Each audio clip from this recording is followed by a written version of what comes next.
je m'appelle Gloria et bienvenue dans ce portrait dédié à Sophie Kanza, une pionnière de la politique et du militantisme en République démocratique du Congo. À l'occasion de la Journée internationale des femmes 2025, célébrée sous le thème « Pour toutes les femmes et les filles, droits, égalité et autonomisation », nous mettons en lumière son parcours inspirant et son engagement envers les femmes et la jeunesse congolaise.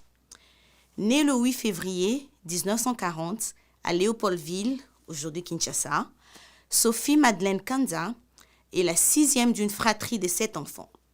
Fille de Daniel Kanza, l'un des premiers hommes politiques congolais, et d'Elisabeth Massanganza, elle a été la première femme congolaise à intégrer une école secondaire et à obtenir un diplôme universitaire.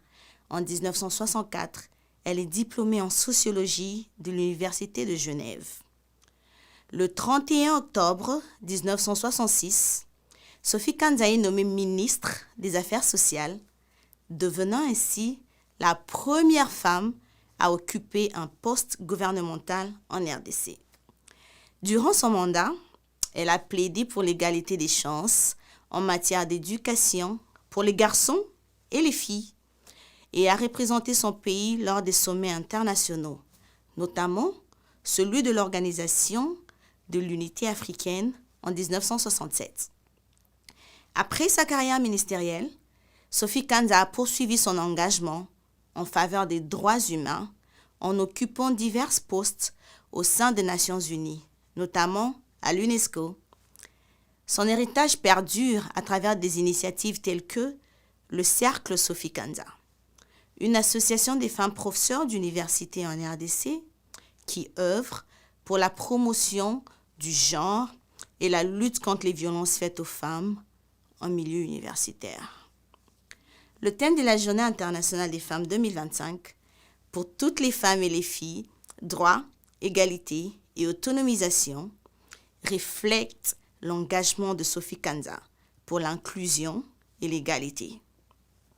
Son parcours exemplaire continue d'inspirer les générations actuelles à œuvrer pour une société où chaque femme et chaque fille peut réaliser son plein potentiel.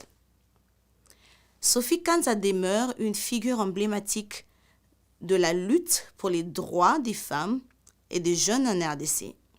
Son dévouement et ses réalisations illustrent parfaitement l'esprit de la Journée internationale des femmes 2025. En suivant son exemple, nous pouvons tous contribuer à bâtir un avenir où règnent les droits, l'égalité et l'autonomisation pour toutes. Qu'allez-vous faire? Rejoignez les mouvements et accélérons l'action. Donnez-nous en commentaire les noms des femmes congolaises qui vous inspirent et on en parlera. À demain! Toko bila lelo